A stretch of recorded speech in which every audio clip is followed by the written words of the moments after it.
O daw po ay hindi sumunod sa kanilang pasabi. It's not the right forum, Mr. Presiding Officer. Kung ano-anong sinasabi natin dito to protect ourselves, to defend ourselves. It is useless to argue a legal point with a non-lawyer.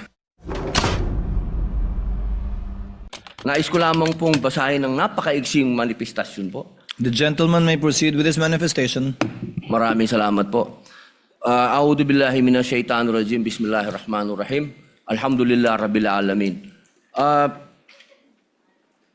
Aming mga kasama, ako po'y humihingi ng paumanhin sapagkat ito pong nakaraang linggo, lumabas po sa mga balita na may aligasyon na ako daw po ay hindi sumusunod sa batas. Ito po ay nakalulungkot para sa isang senador, sa isang senator judge, ang masabihan na hindi sumusunod sa batas. Samantalang nung tayo po ay merong mahal na saksi dito, pinaalala po natin sa kanya na harapin ang batas. Noong nakaraang linggo, ang atin pong kaibigan na ombudsman, ang sinabi po ng mahal na ombudsman na ako daw po ay hindi sumunod sa kanilang pasabi na mag-file ng aking counter affidavit. Nakakalungkot po ito sapagkat hindi po ito totoo. Inaamin ko po sa inyo kung ICC lang, hindi po talaga ako susunod. Hindi ako magpapasakop sa ICC. Pero dahil ginagalang ko po ang ombudsman, dahil siya po ay aking kaibigan na itinuturing, dahil nagkaroon na po kami ng napakahabang kwentuhan sa aking opisina nung siya po ay kalihim ng hustisya, nag-file po kami. Ito po, hawak ko po ang original. Dahil sa akin po, importante ang original. Ito po ang original, nakalagay po dito. Nag-file ako. Nakalulungkot po na pati ang media ay nakikisama sa ganitong klasing propaganda na ang isang senador ay hindi sumusunod sa batas. Isang senator judge. Ito po, maaari ko po kayong bigyan ng kopya, mga mahal kong kasama, para mapatunayan na hindi ko po kayo ilalagay sa kahihiyan. Ako po ay nag-submit ng aking counter affidavit. At ganun din po, humihiling din po ako sa aking mga kasama, lalong-lalo na po sa aking kaibigan, Ginoong Pangulo, na sa mga ganitong pagkakataon, hinihingi ko po na tulungan din po ninyo kami. Na maipaliwanag din po namin sa media na meron din po kaming mga pagkakataon na ipagtanggol din ang aming sarili at kami wag husgahang kaagad na kami hindi sumusunod sa batas. Yun lamang po, Ginoong Pangulo at tagapangulong hukom. Maraming salamat. Senators Erwin Tulfo, Senator Judge Alan Cayetano, thereafter Senator Judge Tito Soto are recognized. What is your pleasure, Senator Judge Erwin Tulfo? Mr. Presiding Officer, Senate President, ladies and gentlemen. This impeachment court was established to try the Vice President of the Republic. Ang punto ko po rito, kasi napapansin ko po ilang araw na nagagamit po natin ang impeachment court, ang oras po ng impeachment court sa pagpapaliwanag. Naintindihan ko po ang posisyon ng aking kaibigan, si Senador Robin Padilla, yung kanya pong frustrations. Pero gusto ko lang po sana ipaalala sa ating presiding officer, sa ating pong Senate President, at matanong ano po ba ang ating ginagamit na rules ngayon? Pwede po ba yung mga problema po labas sa impeachment court na ito o labas sa kaso ng Vice President ay dadalhin natin dito? Di po ba ang korte na ito na itatag para po sana kay Vice President at kay Vice President lamang? Mga ebidensya, mga testimonya, mga pahayag patungkol lamang po sana sa impeachment ng Vice President.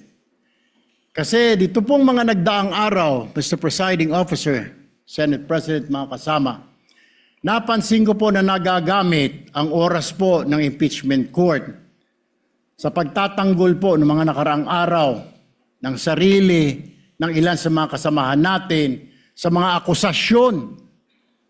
This is not the right forum and the right venue and not the right time to explain your situation. Kung gusto po ninyong mag-eksplika ng inyong mga saloobin, problema, maaari naman po ninyong gawin yan sa labas po ng oras ng impeachment court. Maaari pong sa press conference, nandyan naman po ang Senate media. Anytime po, nandoon sila sa Senate briefing room, press briefing room. Maaari din po sa Facebook o sa YouTube magpaliwanag. Huwag po nating gamitin ang oras ng impeachment court sa pagpapaliwanag o sa pagtatanggol ng ating mga sarili simula pa po noong nakaraang linggo. Because the time we waste here to defend ourselves, defend what we believe or what have you, is an injustice to the Vice President.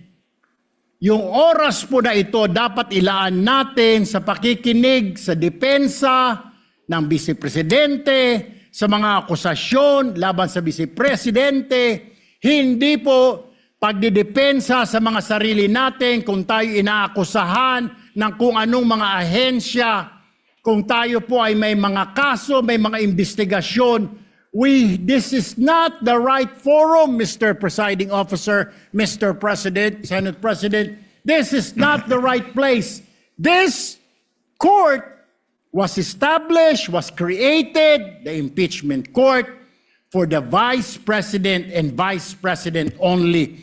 This should be her time. This should be her forum, not our forum here na ilabas natin ang saloobin natin, mga sagot natin sa mga akusasyon, mga kaso laban sa atin. And this is not also the time, Mr. President, Mr. Presiding Officer, na hanapin yung mga kasama nating nawawala, nakakulong, dapat po doon sa Senado natin, sa sesyon natin, and not here in this court, Mr. Presiding Officer, Mr. Senate President. Kaya pakiusap ko lamang po sana sa ating mahal na Presiding Officer and Senate President, let us follow the rules. May rules ho tayo.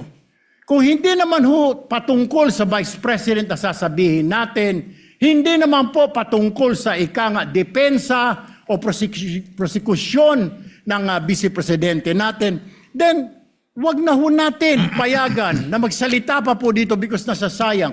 Because every minute, every hour that we waste away from the defense or from the prosecution of the case of the Vice President, it is injustice.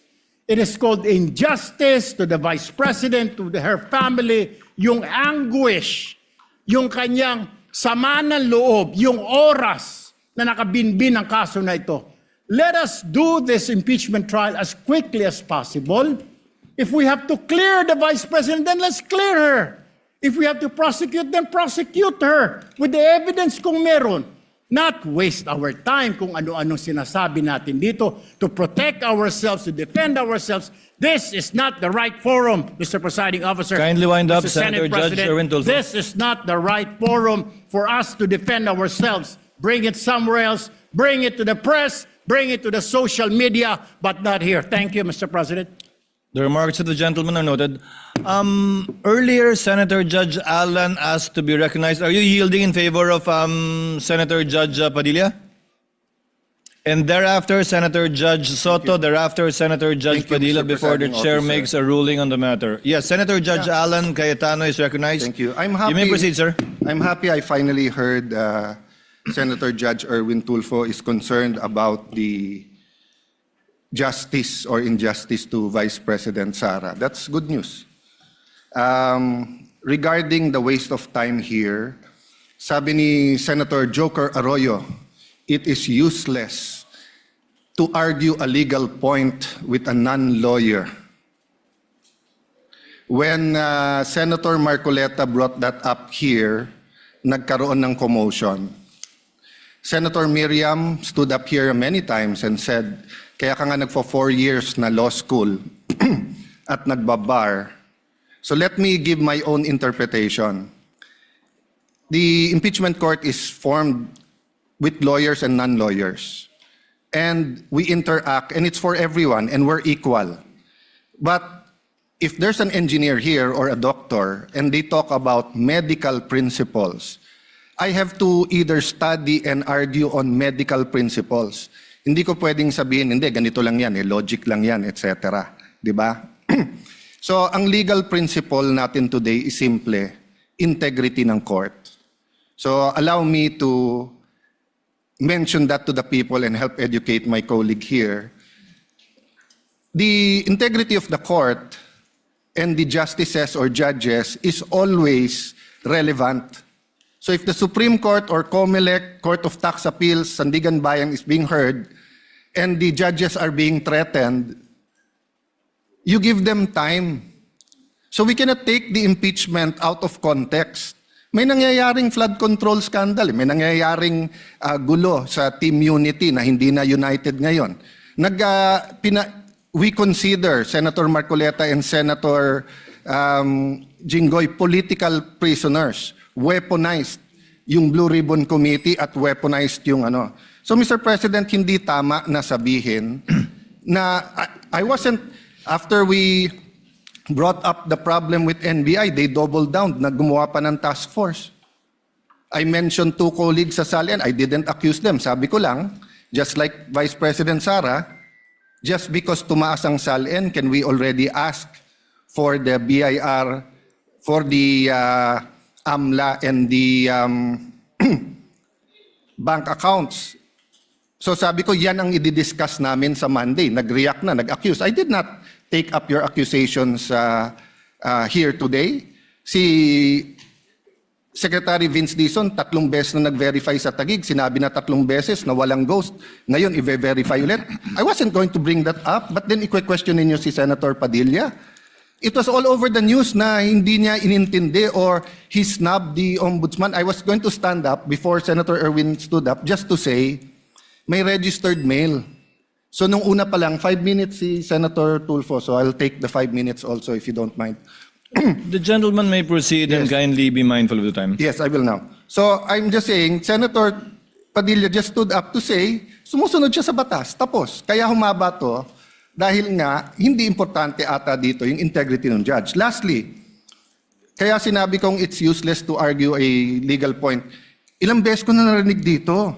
It's our job to clear or prosecute the Vice President. Hindi po. It's our job to try and to decide. It's the prosecution's job to try to prosecute, and it's the defense job to convince us na wala. Our job is to try and to decide. And when you decide, you acquit or you convict. Why is that important? These are legal terms. Hindi pwedeng yung nanonood na law student ngayon sasabihin, trabaho pala ng judge to clear or to prosecute. Thank you, Mr. Presiding Officer, Mr. Senate President. Thank you, Senator Judge Alan Cayetano. His remarks are noted. Senator Judge Soto, thereafter, Senator Judge Padilla, thereafter, the presiding officer shall make a ruling. You may proceed, sir. You have 2 minutes. Yeah, thank you, Mr. President, the presiding officer. I do not have 4 years of law, but I have 29 years of lawmaking. And I move that the manifestations of that we have heard be referred to the Senate proper. We will act on it at the proper time, Your Honor. Thank you. Your remarks are noted. Senator Judge Padilla is recognized. You may proceed, sir. You have 2 minutes. Maraming salamat po, aming tagapamahalang hukom. Ito pong kasuotan natin sa mga oras na ito, hindi lamang po ito nire-represent ang impeachment ng ating pangalawang Pangulo. Ang nire-represent po nito ay ating karapatan bilang mga Pilipino at unang-una na ang due process. Ito po yun ang ibig sabihin. Kaya ikaw ay pangalawang pangulo, ikaw ang pangulo, ikaw ay senator judge, ikaw ay magsasaka, ikaw ay mangingisda. Kailangan may due process. Yung pong nangyari sa akin, na ako po ay nahusgahan na kaagad bilang senator judge, ang pinaglalaban po natin integridad ng korte na ito at ng mga senator judge. Kaya sana po wag nating kalimutan na ang bawat Pilipino ay may karapatan, lalong-lalo na sa usapin na ikaw, ako, sa oras na ito, ay senator judge. Yun lamang po, napakaiksi lang. Due process, mga mahal kong kaibigan, mga mahal kong kababayan, maging prosecution, maging defense, sa ating lahat, wag nating kalimutan, pantay-pantay tayo sa batas. Maraming salamat po.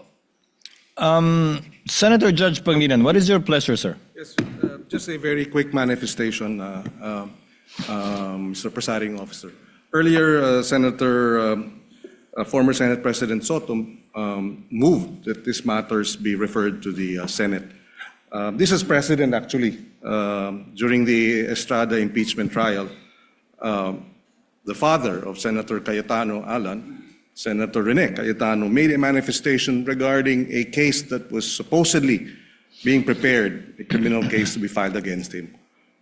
It was raised in the impeachment court, but ultimately the impeachment court agreed that the manifestation was referred to the Senate as a legislative body. So there is precedent for this. Yes, the court allowed then Senator Rene Cayetano to make his manifestation, but eventually it was resolved that the matter be referred to the Senate as a legislative body. So we share. We move for the previous. Yes, we move. We call for the previous question, Mr. President. Senator Judge Cayetano? I think the presiding officer ruled that we will take it up later on, but if Senator Judge Pangilinan will insist, then I have to object on a point of order. Rule 6 says, the last part, the provisions of the rules of the Senate and the revised rules of court shall apply suppletory whenever applicable. And in the rules of the Senate, whenever the senator feels threatened or anything happens, whether pinatayan ng aircon, whether may nakatutok na barel or sinaran ng pinto, he can rise on a point of personal and collective privilege. We didn't do that para umikli. Now, if we're going to argue today rather than ask them about due process with a simple manifestation from Senator Padilla na hindi totoong binabastos o binabaliwala ang ombudsman, registered mail lang kaya hindi pa nadagdag, so, hindi kami ang nagwe-waste ng time. We can have a caucus, we can talk about it. You want to debate that now?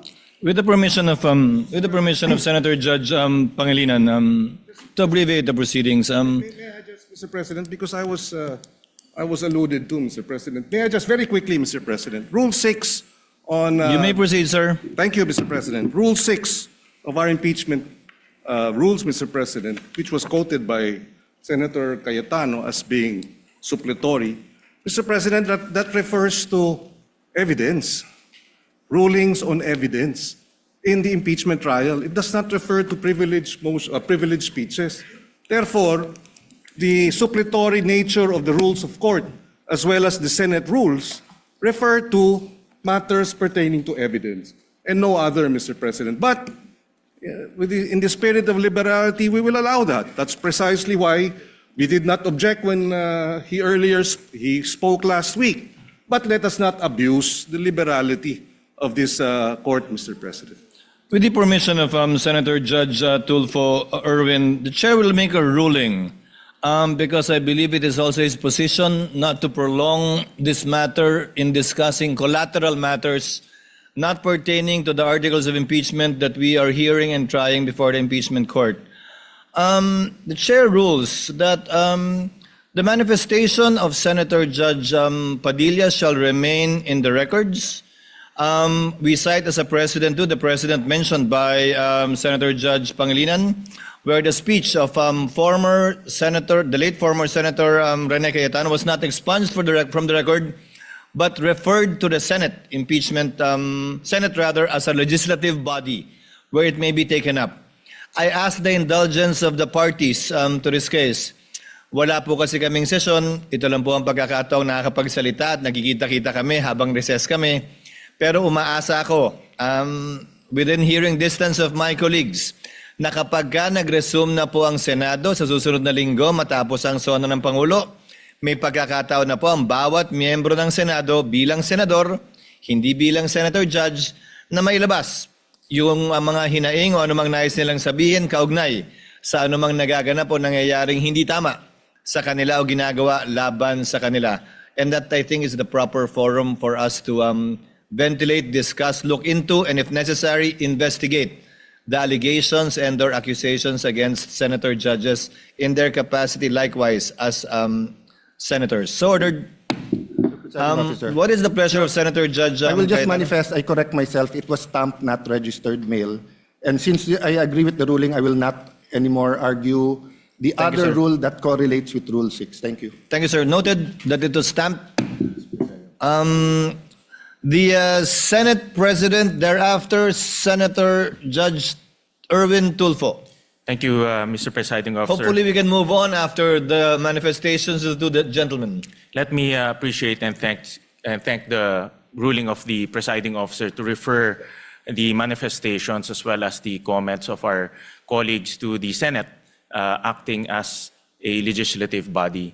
8 days na lang po ay magko-convene na ang Senate at doon rin ho natin pag-uusapan itong mga mahalagang bagay na pag-usapan ho natin ngayon. At kanina po ay narinig ko po yung komento ng ating kasamaan si Senator Romit Padilla at ito po yung mga bagay na dapat rin po nating talakayin pag nagbukas na po ang Senado in 1 week's time. So with the indulgence of our colleagues, importante ho yung oras ng trial sa mga darating na panahon. Nasabi ko nga nung mga ilang araw na mahaba pa yung ating dadaanan. Ito ay 7th day pa lang out of the 102 days na dadaanan ho natin. Kaya bawat oras, bawat segundo ay napakalaga.